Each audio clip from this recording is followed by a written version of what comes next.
সাথে আসছি, দোলনা খেললাম, ঘুরলাম, খেললাম। ভালো লাগছে? আমি আর আমার আম্মু আর আমার মামি আসছে এদিকে। এখানে আমার খুবই ভালো লেগেছে। স্লিপারে চললাম, ওই যে ওখানে যে দড়ি বেয়ে উঠার একটা আছে ওইটাই উঠলাম। আমি আমার বাবার সঙ্গে এসেছি আর এখানে এসে আমার খুবই ভালো লাগছে। আমি স্লিপারে উঠেছি, দোলনায় উঠেছি, আরও অনেক রাইড উঠেছি। না, এখানে এসে আমার খুবই ভালো লাগছে আর প্রায় সময় আমার আশা পড়ে এই দিকটাতে। না, এরকম ফাঁকা তো সবসময় থাকে না।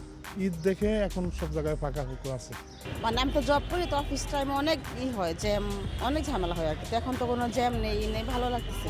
অন্য সময় অনেক বেশি লাগে, আর এখন মেট্রো হওয়াতে অনেক সুবিধা হচ্ছে মানুষের জন্য।